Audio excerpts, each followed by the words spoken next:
Hey everyone and welcome back to Final Fantasy XIV, where I swear I'm trying to remember to do food. Oh, I'm so bad at it. I'm so sorry. It's been so long since we've had food, but we're eating salt cotton puffs. Let's do it. Food. Today is time for goldsmithing level 45. Hello, Serendipity. Serendipity is in desperate need of your assistance. Come lend a hand, Satora. We have a mountain of commissions to fill. It's because of the upcoming gala to celebrate the Sultana's name day. Everyone who's anyone has received an invitation, and all of them intend to be seen wearing the finest garments and jewelry. Some of our more popular requests have been for headwear, and that's where I'd like your help, especially. We'll need 3 Electrum circlets of the highest quality possible. 1 set with Amber, 1 set with Spinel, and 1 set with Zircon. You can handle that, can't you? And if you're at all curious as to why I'm giving you this particular commission, it's from Rorotan, your biggest fan. He's acting as the middleman for many of our transactions, you see?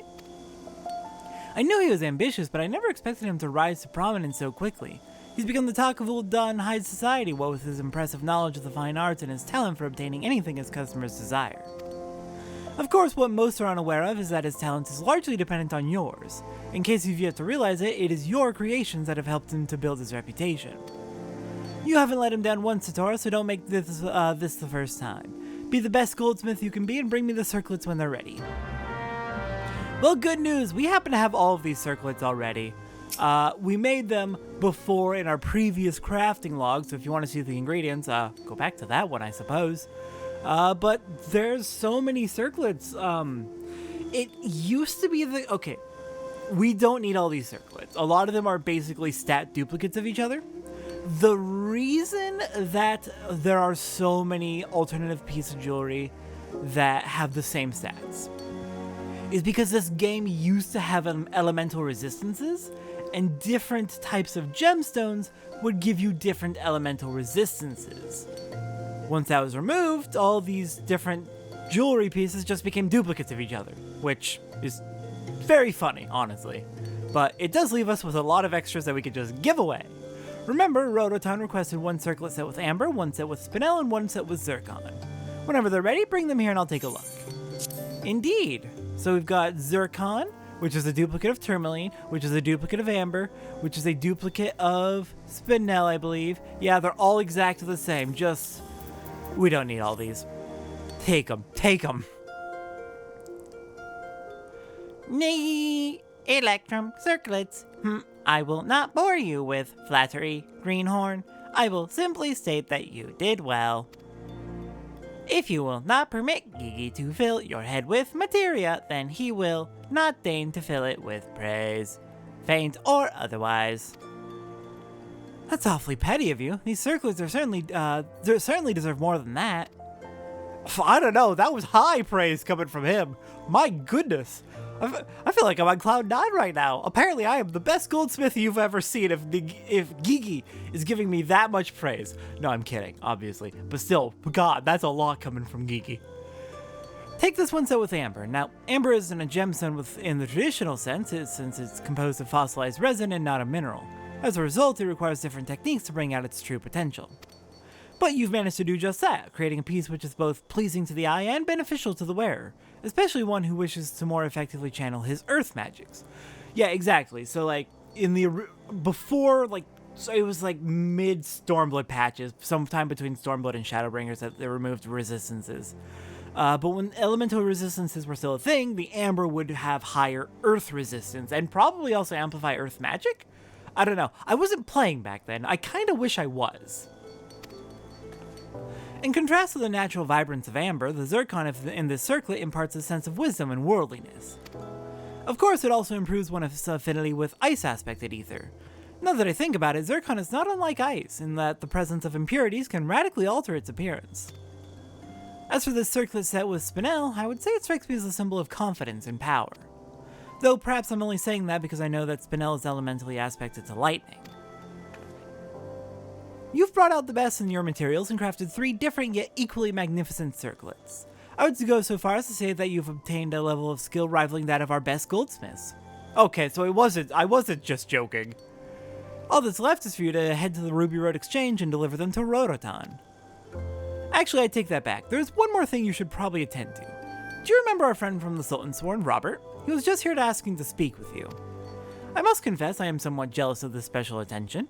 In any case, he should be returning any moment, so perhaps you will find him outside. I have no idea what's on his mind, but you might as well speak with him before making your delivery to Rototan. Negi, secrets and lies, secrets and lies. The man is not more than a miserable pile of secrets and lies. Now that's a reference. Please, Gigi, show some restraint. I know you dislike Rototan, but this is too much. You must learn to treat our customers with respect. This kind of behavior is inexcusable. Don't concern yourself with him, Satoru. Pray give my regards to Rototan and Robert. Alright then, let's go first off meet with that Sultan's one. What is this about? This is certainly unusual. Hi, asshole! Look at me, one of the best in the frickin' Goldsmiths Guild. How does that feel? Listen, if you've been watching the Monk quests, you understand my hatred for that man. Satoru, there you are. I'm glad that I finally found you. I understand you're helping Mistress Serendipity with some of the orders for the Sultana's name day celebration. I know you must be busy, so I'll get to the point. The Sultan Sworn have learned that the Jade Fox, the notorious thief, may be plotting to infiltrate the festivities and rob our distinguished guests. We will not allow this to happen, of course. However, the identity of the thief has yet to be determined. Therefore, we have decided to discreetly investigate several of our guests, including your patron, Rototan. He has no ties to the 77 caravans or any other major trade organization. We can find no relatives, and his activities prior to his arrival in the city are unknown. Okay, that's a little suspicious. You've met with the so-called merchant several times and filled numerous commissions for him, have you not? Yet I wager he has shared little, if any, personal information. Can you honestly say that you know the man? I tell you this because if he is indeed the Jade Fox, I fear you may be part of his plans. Do not turn your back on him, Satoru. The Sultan Sworn suspect him, and Gigi doesn't like him. Is that just a coincidence? Alright, let's go make the delivery. Off to the Ruby Road Exchange. We'll just have to keep our eyes out. I'm sure it'll be fine, as long as he is paying for his jewelry that he is purchasing from us. I don't see any particular issue, unless, oh god, if he's paying for it with stolen money. That could be a little awkward, but... Greetings, Satoru. Always a pleasure to see you. Have you brought the circlets I commissioned? I have. They're spectacular, simply spectacular. The women who wear these works of art will be the toast of Ul'dah. I guarantee it. You're more quiet than usual, Satoru. Is there something troubling you? Let's not be direct. Why did you really come to Ul'dah? Because I so deeply respect you as an artisan. I shall be perfectly honest. That's odd. I confess that I'm not exactly the dedicated entrepreneur that I claim to be. See, here's the thing. You came to start purchasing my works very early on in my career. I don't think I was even known yet as a goldsmith. In truth, I am a man besotted with the trappings of the material world. I wander the realm in search of artistic masterpieces. Not as a businessman, but as an altruist. Some men covet and hoard their treasures, but I would sooner share mine with my fellow man. I would go so far as to say that I consider this my sacred duty. Which is why I'm absolutely thrilled to have discovered a talented goldsmith like you. As a purveyor of luxury goods, I couldn't have asked for a better supplier. Now I must insist that this conversation remain between us. In the city, it's unbecoming for a merchant to have any motive other than profit, you know? Let's definitely keep our eye on him. But for now, he hasn't done anything suspicious to us, so... I wonder how would purchasing jewelry off of us be beneficial to a thief? The only thing that comes to mind is like money laundering. If he can convert the illegitimate money he steals, if he is a thief, into legitimate money by buying jewelry with illegitimate money and then selling it to get legitimate money. That's the only thing I can think of. Welcome back, Satoru. I'd ask if Rototan approved of your circlets, but I have no reason to believe he didn't. By the way, I spoke with Robert after you left. He told me of this rumor that the Jade Fox might target the Sultana's name day celebration. It's terrible that the rogue would even consider ruining a royal gala. God, what is the world coming to? I hope Robert catches the fiend and personally teaches him a lesson. But let's not dwell on that, shall we? A name day should be a happy occasion. I'm sure that everything will turn out for the best. I'm sure it will, but still, we should definitely keep our eyes open. Alright, let's get started on that crafting log. So to begin, we've got some catch up in the level 41 to 45, largely involving basilisk whetstones. And I don't think we are using any cobalt in this, in anything here. So let's switch this over real quick to only show our uncompleted recipe, so that's a little bit easier to sort through. And let's start going through materials. So, crystals, we're gonna need a lot. We need 388 fire shards. We need 5 ice shards. We are going to need 1,057 wind shards. That took me a little while to grind. About 2 hours, I think it was, roughly. I watched Scruffy play through an entire 2-hour Pikmin 4 video while I was doing that, so yeah, it took a while. 14 earth shards, 10 lightning shards, and 20 water shards. Next up is going to be our gathering. We'll start off with the post-game gathering that I did not actually do. You can do it if you want, but I didn't end up doing this because it is post-game gathering, which is, again, for some reason required for base game crafting, but oh well. To be fair, it's probably the case that the 1-star crafts were in the base game. I'm just considering them post-game crafts because they're not really something you do until... It's not really worth doing them until after you beat the base game because they require very high stats to do. Anyways, 3 astral rocks are on a timed, unspoiled node in Kurth's Central Highlands. You will have to check out when exactly those pop up yourself. They're going to be south of Camp Dragonhead, I believe, along the eastern wall, if I remember correctly. But 3 astral rocks. Next up, from our gathering elsewhere, from our regular gathering, East Shroud with a botany, we can get 3 rosewood logs. South Shroud, we can mine up 1 wind rock, 6 raw tourmaline, 6 raw spinel, 3 effervescent water, use botany for 1 chocobo feather, and mine up 2 black alaman. In Upper Lenosia, we can mine up 1 water rock, 6 raw turquoise, 1 lightning rock, 4 electrum sand, and our main material we're using today, 180 electrum ore. In Western Thanalin, we can mine up 15 iron ore and 2 cinnabar. Central Thanalin, we can mine up 3 rock salt. Eastern Thanalin, we can mine up 8 raw rubellite, 5 raw amber, and 1 alaman. Southern Thanalin, we can mine up 1 silex, 9 mithril ore, and 1 bomb ash. Northern Thanalin, we can mine up 3 ogre horns, 26 cobalt ore, I guess we are using cobalt today, my mistake, 15 basilisk eggs, and 5 adamantoise shells. And finally, in Kurth's Central Highlands, we can mine up 6 raw zircon and 1 jade. Let's see. For drops from enemies, we can fight wolves in... let's see, where would be a good spot to find wolves? Oh dear.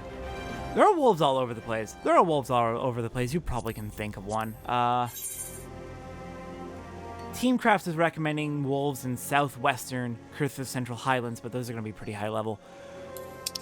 But yeah, there should be plenty of wolves out there somewhere. You want 3 wolf fangs. Oh, I think maybe Upper Lenosia? Maybe Western Lenosia? I feel like Lenosia would be a good spot.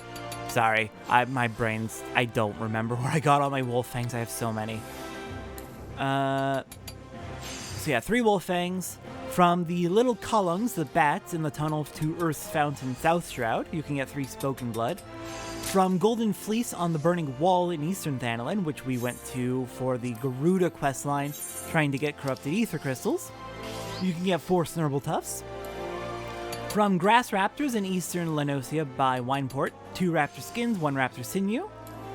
If you are willing to go into Garlean bases and fight their Magitech armors, you can get Garlean Steel Plate, we need 1, and Garlean Steel Joint, we need 1.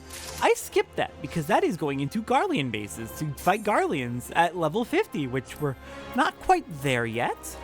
We are not quite there yet. From Ornery Caracals in Central Kurthis, south of Camp Dragonhead, we can get 4 fleece. From Cactuars out in Eastern Thanalin, we can get 1 Cactuar Needle. From Boars in the South Shroud's Earth's Fount or the East Shroud's Bramble Patch, we can get 1 Boar Hide.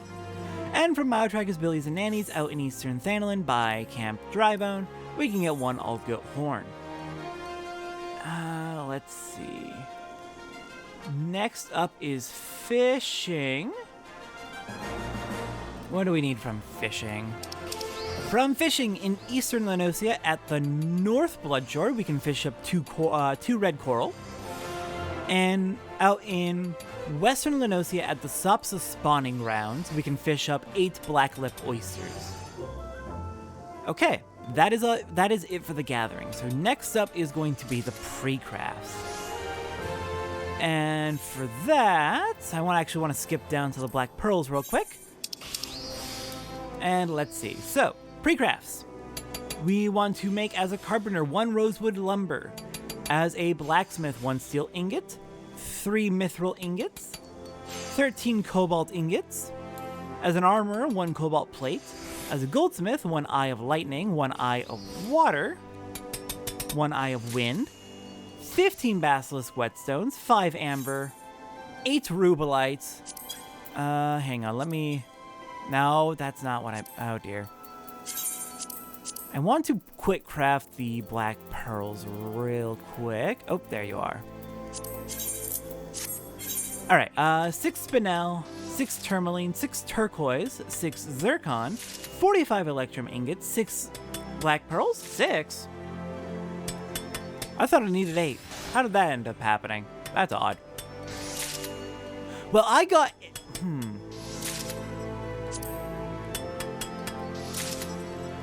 Do I need raw black lip oysters for anything? I might. It's listed as 6 black pearls, so I may actually need to go fish up a couple more. Oops. Oh well. Let's see.